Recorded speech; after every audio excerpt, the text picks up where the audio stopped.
ఈరోజు నానా రకాల బాధలతో, సమస్యలతో, ఇరుకులతో, ఇబ్బందులతో నలిగిపోతూ ఎన్నో శ్రమలతో మీరు ఇక్కడికి వచ్చా. నేను సింపుల్గా ఒక మెసేజ్ చెప్పొచ్చు. ఎంతోమందిని దేవుడు బాగు చేశాడు, విడిపించాడు, సహాయం చేశాడు, స్వస్థపరిచాడు, అప్పులు తీర్చాడు, ఉద్యోగాలు ఇచ్చాడు, పిల్లల్ని ఇచ్చాడు, పెళ్ళిళ్ళు చేశాడు. అబ్బో సూపరో అని ఒక ముక్క చెప్పేశాను అనుకో, అబ్బా దేవా నాతో మాట్లాడా, థ్యాంక్స్ లాడ్ అనుకుంటా ఆనందంగా పళ్ళికి ఇచ్చుకుంటూ వెళ్తావు నువ్వు. నాకు తెలుసు ఆ సంగతి. కానీ డైరెక్ట్గా పాయింట్ చెప్పను మీకు. కానీ నువ్వు ఎదుర్కొంటున్నటువంటి పోరాటాలన్నిటినీ దేవుడు జోక్యం చేసుకొని డీల్ చేయడానికి కావలసిన మార్గాన్ని నీకు చూపిస్తా. దేవుడు నీ విషయంలో జోక్యం చేసుకుని నీ గురించి శ్రద్ధ నిలిపి నీ పక్షంగా ఇక ఆయన ఆలోచించి కదలడానికి అనుకూలమైన మార్గం చూపిస్తా నీకు.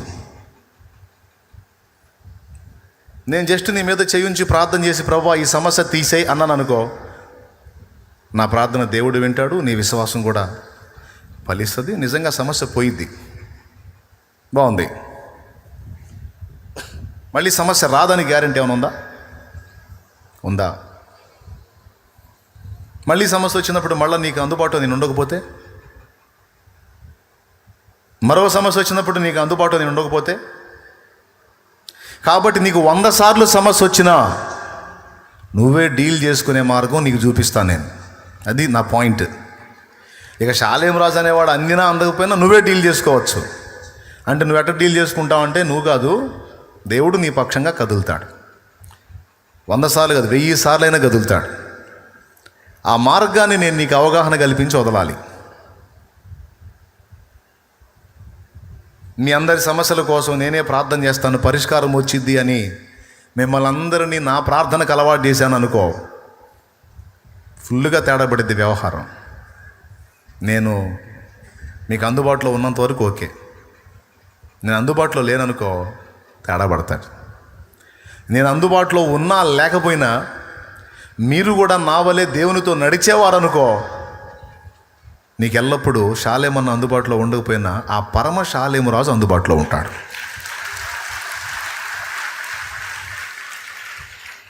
నీకు నేను కావాలా, ఆయన కావాలా? పెద్దగా చెప్పమా, అవునా? రైట్. నీకు ఈ షాలేము రాజు అన్నతో పరిచయం కావాలా, ఆయనతో పరిచయం కావాలా? రైట్. మెయిన్ ఆయన. ఆ లింకు కలపటానికి నేను, ఆయన్ని నిన్ను కలపటానికి నేను. ఓకే. దీన్ని ఇంకో భాషలో చెప్పాలంటే, పిల్లవాడు ఇబ్బంది పడుతుంటే నువ్వు వెళ్లకుండా ఏంటి అని కొడుకు గురించి కొడుకు తల్లి తన భర్తతో, అంటే ఆ కొడుకు తండ్రితో అందనుకో, తండ్రి ఏమంటాడు తెలుసా? ఎంతకాలం ఉంటాను వెర్రి మొహమా, కింద పడో పైన పడో వాడో ఓడో వాడే నిలబడాలి, వాడే కనెక్ట్ అవ్వాలి. కానీ అంటాడు జ్ఞానం గల తండ్రి. సింపుల్గా ఇంకో టైపులో చెప్పాలంటే, వాడి కాళ్ళ మీద వాడే. ఇప్పుడు మీ అందరూ కూడా మీ కాళ్ళ మీద మీరే నిలబడాలనేది నా ఆశ. దేవునితో మీరు నడవాలనేది నా ఆశ. ఓకేనా? దానికి గాను నా అనుభవం మీకు చెప్తా. నా కుమారుడా, వాక్యం మీద మనసు పెట్టు, వాక్యం మీద మనసు పెట్టు, వాక్యానుసారంగా ప్రవర్తించడానికి నడుం కట్టు. మొదట నా నీతిని, రాజ్యమును వెతుకు. ఫస్ట్ ఆత్మ యొక్క విలువ తెలుసుకో. నశించిపోతున్న జీవితాల విషయంలో నాకున్న చింత, బాధ, వేదన గ్రహించు. ఆ విషయంలో నువ్వు చేయాల్సిన పని విషయంలో నీ కర్తవ్యాన్ని గుర్తించి నువ్వు నా చిత్తము నెరవేర్చడానికి అడుగులేయి.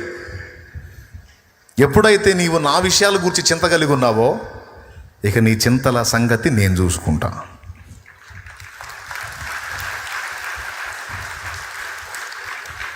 ఇక నీ బాధ్యతలు, నీ ఇబ్బందులు, నీ శోధనలు, నీ ఎక్సెట్రా నేను చూసుకుంటా. అయితే నువ్వు ప్రజెంట్ నువ్వు ఎదుర్కొంటున్నటువంటి పరిస్థితుల మీద దృష్టి పెట్టద్దు. నేనేది నీకు చెప్పానో దాని మీద మనసు పెట్టు. మొదట నా నీతిని, నా రాజ్యం, పిదప నీకు అన్నీ నేను ఇస్తా. నీకేం కావాలో నాకు తెలుసు, ఎప్పుడు ఇవ్వాలో ఎలా ఇవ్వాలో నాకు తెలుసు, నేను ఇస్తా. ఇది సూత్రం. అందుకే గద్దించి స్వస్థత ప్రార్థన కూడా చేయను నేను. ఎందుకంటే చేయాల్సింది చేశాను అనుకో, ఎంత గొప్ప అద్భుతాలైనా జరగాల్సింది జరుగుతాయి అంతే. ఎంతమందికి అర్థమైంది? అది అది అది నా ధీమా. అది ఆదివారం రోజు రేపు మీరు చూడండి, ఎన్ని సాక్ష్యాలు వస్తాయో చూడండి. వాళ్ళ కోసం నేను ఎగిరెగిరి ప్రార్థన చేసి గందరగోళం చేసి కింద పడి దొలాడింది ఏమి ఉండదు. గ్లోరీ గ్లోరీ గ్లోరీ గ్లోరీ అని అరిసింది కూడా ఏమి ఉండదు. చెప్పాల్సిన మ్యాటర్ చెబుతా, చేయాల్సిన ప్రార్థన సింపుల్గా చేస్తా అంతే. దేవుడు కార్యాలు దేవుడు చేసుకుంటూ వెళ్ళిపోతుంటాడు. అంటే నేను చేయాల్సింది నేను చేస్తే దేవుడు చేయాల్సింది దేవుడు చేస్తాడు అన్నమాట. మీకు కూడా అదే చెప్తున్నా. వారు బయలుదేరి సువార్త ప్రకటించుతూ సంచారము చేశారట. వాళ్ళు సువార్త ప్రకటిస్తూ సంచారం చేస్తుంటే దేవుడు వాళ్ళ వెంట నడుస్తూ సూచక్రియల అద్భుతాలు వారి ద్వారా జరిగిస్తూ వాళ్ళందరినీ కూడా దేవుడు వాడుకున్నాడు. వాళ్ళల్లో అందరి పేర్లు రాయలేదు, కానీ స్టెఫను, ఫిలిప్పు ఇద్దరి పేర్లు రాశాడు. నీకు ఎనీ టైం దేవుడు నీ గురించి దృష్టి పెట్టి నీ మీద శ్రద్ధ నిలపాలి అంటే ఒకటే చిట్కా, నువ్వు ఎనీ టైం ఆయన మీద దృష్టి నిలిపి ఆయన మీద శ్రద్ధ పెట్టు. నీ కార్యాలను దేవుడు నెరవేర్చాలి అంటే దేవుని రాజ్య విస్తరణ కొరకు, దేవుని కార్యాల నెరవేర్పు కొరకు నువ్వు భారం కలిగి ఉండు. నీ పక్షాన దేవుడు కదలకపోతే అప్పుడు అడుగు. ఇంకా వేరే చిట్కాలు ఏం లేవు. నన్ను ఘనపరచు వారిని, విశ్వసించు వారికి సమస్తము సాధ్యమే. కాబట్టి నువ్వు చేయాల్సింది ఏంటంటే ఇదే. నేను చేసింది అదే. అప్పుల పాలై ఉన్నా చాలా రకరకాల సమస్యలతో, కానీ ప్రభువులోకి వచ్చినాక వాటిని పెద్దగా నేను తీసుకోవాలా. అవమానం వచ్చిద్దేమో, ఎగతాళి జరిగిద్దేమో, అప్పులోళ్ళు ఏమన్నా అంటే వీటి గురించి నేను ఆలోచించాల. నా మైండ్ అంతా ఆత్మల రక్షణ కొరకు మళ్ళింది. ఎందుకంటే నమ్మింది నిజమైన దేవుణ్ణి. కహాని కాదు, రాయి గుట్ట చెట్టు పుట్ట కాదు, నిజమైన దేవుడు, మాట్లాడే దేవుడు, మనసున్న దేవుడు, ప్రాణం ఇచ్చిన దేవుడు, ప్రేమించే దేవుడు, రక్షించే దేవుడు, నిజమైన దేవుడు, భూమికి దేవుడు, ఆకాశానికి దేవుడు, సృష్టి మొత్తానికి దేవుడు, ఉన్నవాడు, అనువాడు, సజీవుడు, సర్వశక్తుడు, సర్వోన్నతుడు, మహోన్నతుడు, మనోహరుడు, సుందరుడు, అధికాంక్షణీయుడు, అడుగు వాటికంటే, ఊహించే వాటికంటే అత్యధికంగా దయచేయగలిగిన దేవుడు అనేది నాకు తెలుసు. నన్ను నేను ప్రేమించుకునే దానికంటే ఆయన నన్ను ఎక్కువ ప్రేమిస్తాడు. నా గురించి నేను ఆలోచించుకునే దానికంటే ఆయన నా గురించి ఎక్కువ ఆలోచిస్తాడు. ఎంత నా వరకేనా? నీకు కూడా నా గురించి కూడా అన్నా అంటే చేయొద్దు. నీ గురించి కూడా అంతే ఉందా, లేకపోతే ఏమన్నా మార్పు ఉందా? నా కోసం ప్రాణం పెట్టింది వాడు నీ కోసం కూడా పెట్టాడు. హల్లెలూయా. కాబట్టి నా విషయంలో చింత ఉన్న దేవునికి నీ గురించి కూడా ఉంది. అది నేను ఎరుగున్నందున ఇక అనుమానం పెట్టుకోవాలా. ఈ అప్పు తీరిద్దా, ఈ సమస్య పోయిద్దా, ఈ రోగం తగ్గిద్దా, ఇదేమన్నా కొలికి వచ్చిద్దా, వామ్మో ఏమైద్దో అనే విచారాలు వదిలేశా. ఎందుకంటే ఆయన ఏందో నాకు అర్థమైంది. అర్థమైనాక ఇంకా అనుమానితుల్లాగా, అవిశ్వాసుల్లాగా డౌట్ పడి జుట్టు పీక్కోవటం ఎందుకు? కాబట్టి దొరకాల్సినోడు దొరికాడు, తెలుసుకోవాల్సినోడిని తెలుసుకున్నా, కలుసుకోవాల్సినోడిని కలుసుకున్నా, ఇక లెక్కలన్నీ ఆయనే చూసుకుంటాడు. ముందు నేను ఆయన లెక్కలు చూడాలని మొదలుపెట్టా. అర్థమైతే ఒక స్తోత్రం చెప్పు.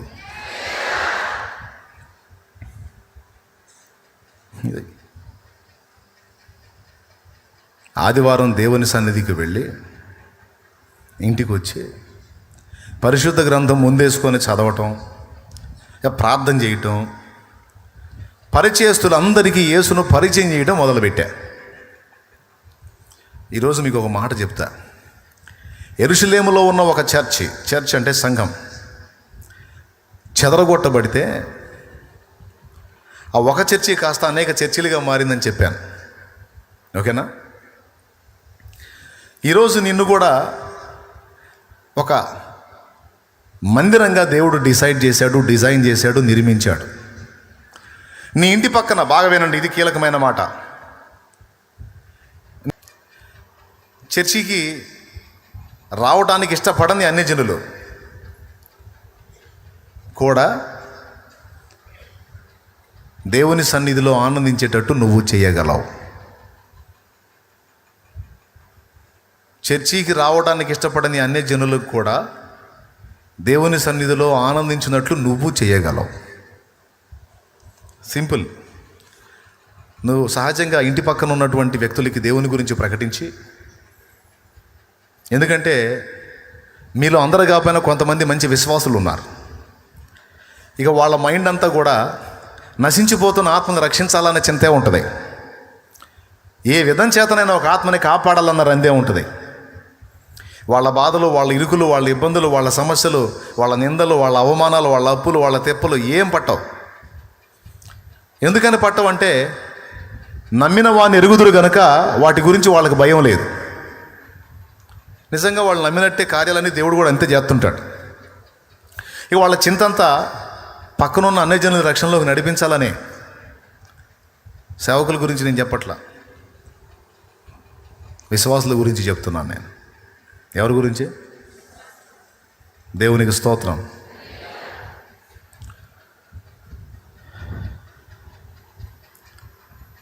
ఒకవేళ ఇది మీలో ఎవరికైనా అర్థం కాకపోతే సీనియర్స్ కొంచెం జూనియర్కి అర్థమయ్యేటట్టు చెప్పండి.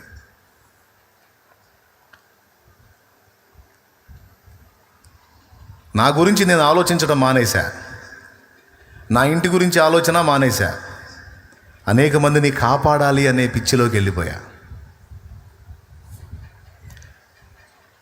ఎదుటి వాళ్ళ గురించి ఎప్పుడైతే ఆలోచించి వాళ్ళకి ప్రకటించి వాళ్ళ కోసం ప్రార్థన చేయటం మొదలుపెట్టానో, ఇక నా చింతల సంగతి ఆయన చూసుకున్నాడు.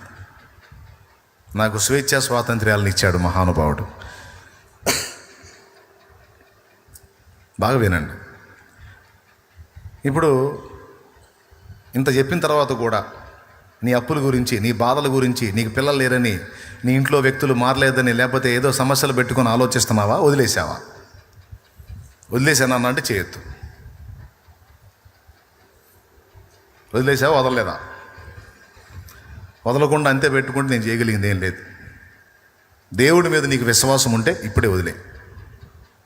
దేవునికి మహిమ. వదిలే, ఆయన చూసుకుంటాడు. ఆయన వదిలేయమన్నది వదిలే, ఆయన చేయమన్నది చేయి. అదే ఇది. అదేంటిదంటే, నా ఇంటి పక్కన వాళ్ళు కూడా దేవుని సన్నిధిలో ఆనందించేటట్టు చేయొచ్చు, అన్యులు కూడా నేనన్నా. ఏ మాటతో అన్నానంటే, వాస్తవంగా వాళ్ళు చర్చికి రావాలి. వాళ్ళు చర్చికి రానప్పుడు చర్చియే వాళ్ళ దగ్గరికి వెళ్ళాలి. ఇది నా పాయింట్. ఈ చర్చి వాళ్ళ దగ్గరికి ఎట్టబోయిద్ది? అన్యజనుల దగ్గరికి. మీ ఇంటి పక్కన ఉన్న సుబ్బాయమ్మ దగ్గరికి తండ్రి సన్నిధి మందిరం పోయిద్దా? మీ ఇంటి పక్కన ఉన్న వెంకట్రావు దగ్గరికి తండ్రి సన్నిధి మందిరం పోయిద్దా? మరి చర్చి అక్కడికి పోవాలంటావు అంటే ఎలా ఉన్నో తెలుసా? నువ్వు వెళ్ళి కలిస్తే ఇంటి దగ్గరికి వెళ్ళినట్టే.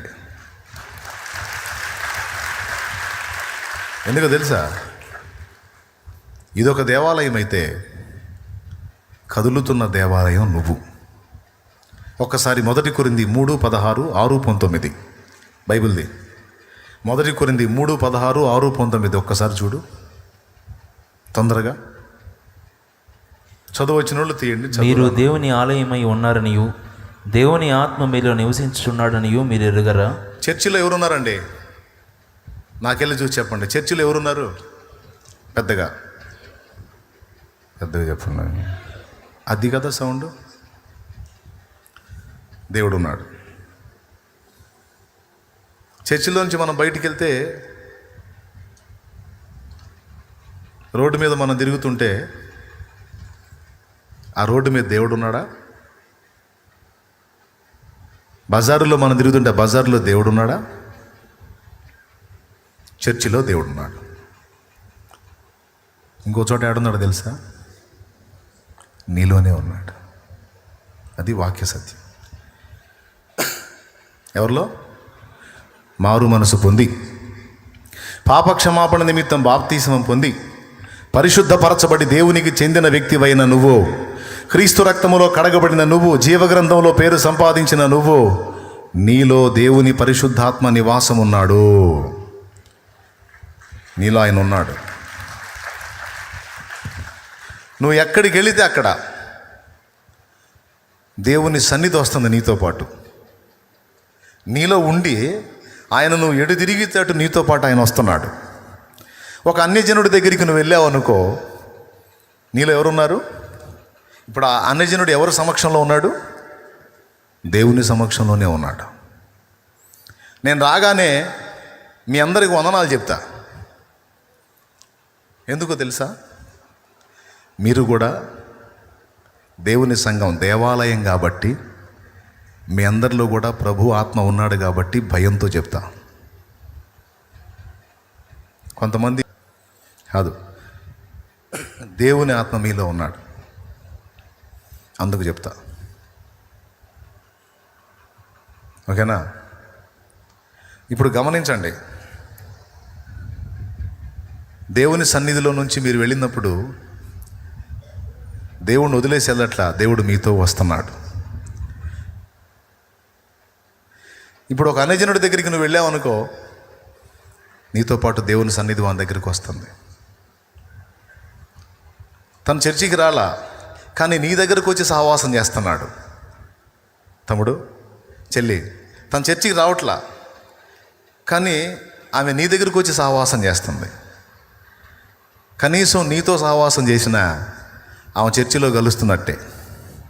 ఎందుకంటే నువ్వే చర్చి కాబట్టి, నువ్వే మందిరం కాబట్టి. ఈ కీలకమైన మాట మీ అందరి హృదయాల్లో ముద్రితం కావాలని నా బాధ. అందరి హృదయాల్లో రావాలా? ఎవరికి వాళ్ళు తనలో దేవుని సన్నిధిని గుర్తుపట్టాలా? తమ తోటి వారి విషయంలో తమకున్న బాధ్యతను గుర్తుపట్టాలా? ఒక దేవుని ఆత్మ సంబంధిగా వారి కోసం రిస్క్ చేయాలా? దేవుని మాటే కాదు, వారికి దేవుని శక్తి ఏమిటో కూడా చూపించాలా? ఈ మందిరానికి రాకముందు వాళ్ళు నీ మందిరంలో నిన్ను కలుసుకుంటారు. ఈ మందిరానికి రాకముందు వాళ్ళు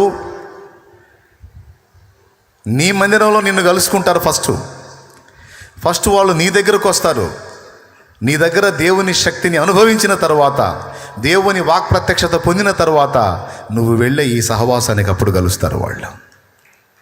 ఈరోజు ఇంత పెద్ద సహవాసం, ఇంతమంది ప్రజలు అలా వచ్చిన వాళ్ళే. వారు నా ఎదుటికి రాకముందు నా ఆత్మీయ బిడ్డల్లో ఉన్నటువంటి దేవుణ్ణి వాళ్ళు ఆరాధించారు. నా ఆత్మీయ బిడ్డల్లో దేవుని శక్తిని వాళ్ళు అనుభవించారు. ఆత్మీయ బిడ్డల్లో కొంతమంది వెళ్ళి వాళ్ళ కోసం ప్రార్థనలు చేశారు. వాళ్ళు రోగులుగా ఉన్నప్పుడు వాళ్ళకు నూనెలు రాసి ప్రార్థన చేసి స్వస్థత కార్యం, దైవశక్తి అనేది వాళ్ళకి రుచి చూపించి ముందు వాళ్ళని అక్కడ దేవునికి కనెక్ట్ చేసి ఆ తర్వాత ఇక్కడ దాకా తీసుకొచ్చారు. షాలేం రాజన్న ప్రార్థన చేసి దేవుడు స్వస్థత కార్యాలు జరిగిస్తే వచ్చిన వాళ్ళు కాదు. షాలేము రాజన్న ఆత్మీయ పెంపకంలో ఎదిగిన బిడ్డలు ప్రార్థన చేస్తే స్వస్థతలు జరిగి వచ్చిన వాళ్ళు చాలామంది ఉన్నారు.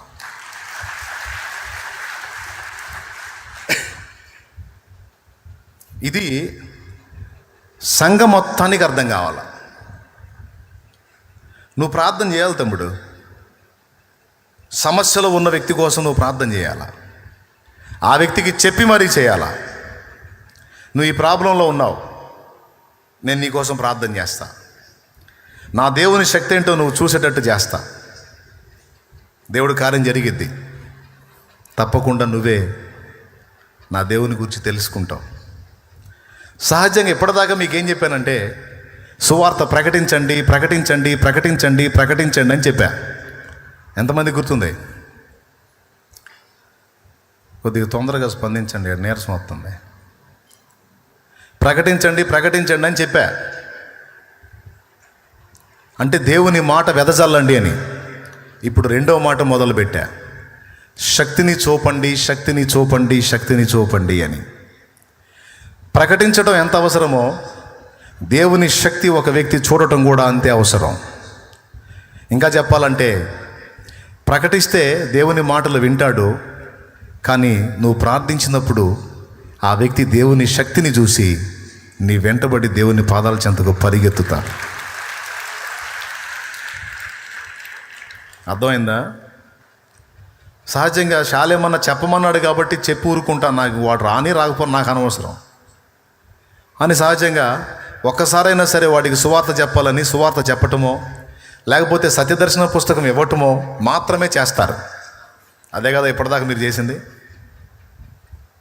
బంధువులకైనా స్నేహితులకైనా ఇరుగు పొరుగులకైనా జస్ట్ పుస్తకం ఇవ్వటమో దేవుని గురించి సువార్త మాట్లాడటమో చేశారు. ఇప్పుడు ఇంకొక సంగతిని దేవుడు నీ దృష్టిలోకి తీసుకొస్తున్నాడు. అదేంటంటే ఒట్టి మాటలే కాదు, దేవుని శక్తిని వాళ్ళు చూచున్నట్లు వాళ్ళకి చెప్పి ప్రార్థన చేయాలి. నువ్వు ఏ సమస్యతో వారున్నా వారికి నువ్వు దేవుని బట్టి విశ్వాసాన్ని బట్టి భరోసా ఇచ్చి, ఇదిగో నువ్వు ఈ సమస్యలో ఉన్నావు నాకు చెప్పావు కదా, దీని గురించి నీకు పరిష్కారం లభించినట్లు నేను నీ కోసం ప్రార్థన చేస్తా, ఈరోజు డేట్ వేసుకో, దీని గురించి నీకు పరిష్కారం వచ్చినట్లు నేను నీ పక్షంగా మొర్ర పెడతా, నీకు సమాధానం వచ్చినప్పుడు నాకు తెలియజేయి అని ఆ రోజు నుంచి ప్రార్థన మొదలుపెట్టు తమ్ముడు. ఆ వ్యక్తి కోసం మధ్య మధ్యలో పలకరిస్తూ ఉండు, కలుస్తూ ఉండు. ఆ వ్యక్తి కోసం నువ్వు ప్రార్థన చేస్తున్నావని, ఆ వ్యక్తి విషయంలో నువ్వు ఆసక్తి కలిగి ఉన్నావు అన్న సంగతి వానికి అర్థమైంది కనుక తప్పకుండా నీకు ఆన్సర్ చేస్తూ ఉంటా. దానివల్ల ఏం జరిగిందంటే ఫెలోషిప్ ఏర్పడిద్ది, సహవాసం ఏర్పడిద్ది, స్నేహం ఏర్పడిద్ది. కొద్ది కాలానికి దేవుని శక్తి కూడా ఆ వ్యక్తి చూసే కార్యం జరిగిద్ది. ఆ కార్యం చూసిన నాడు తనే నీ దగ్గరికి వచ్చి అడుగుతాడు, అన్నా నువ్వు అన్నట్టే కార్యం చేశాడు దేవుడు, యేసయ్య కార్యం చేశాడు. ఆ పాస్టర్ సంగతి ఏమో నాకు తెలియదు, నీ బోధకుడు సంగతి ఏమో నాకు తెలియదు, కానీ నీ ప్రార్థన విని నాకు జవాబిచ్చాడని మాత్రం తెలుసు. నాకు కొడితే గట్టిగా, నీ ప్రార్థన విని జవాబిచ్చాడని మాత్రం నాకు స్పష్టంగా అర్థమైంది. చెప్పు, నన్ను ఏం చేయమంటావు, ఎక్కడికి రమ్మంటావు? ఎందుకంటే నేను చూశానన్నా, నువ్వు ఎక్కడికి రమ్మంటే అక్కడికి వస్తా. ఇంకెక్కడికి? పదా చర్చికి. అప్పుడు ఒక ఆత్మ దేవుని సన్నిధికి నడిపించబడి నీ ద్వారా దేవుని శక్తిని రుచి చూసింది, కొన్ని దేవుని మాటలు వింది. ఆ తర్వాత ఇక్కడికి వచ్చిన తర్వాత మరికొంత అవగాహన పొందుతుంది. వెరసి పరిపూర్ణత చెంది నీ వలె ఎదుటి వాళ్ళని రక్షించడంలో ఆ ఆత్మ కూడా భారం తీసుకుంటుంది. ఇది ప్రాసెస్. కానీ ఈనాటి సంఘం ఈ కీలకమైన పాయింట్ని వదిలేసింది.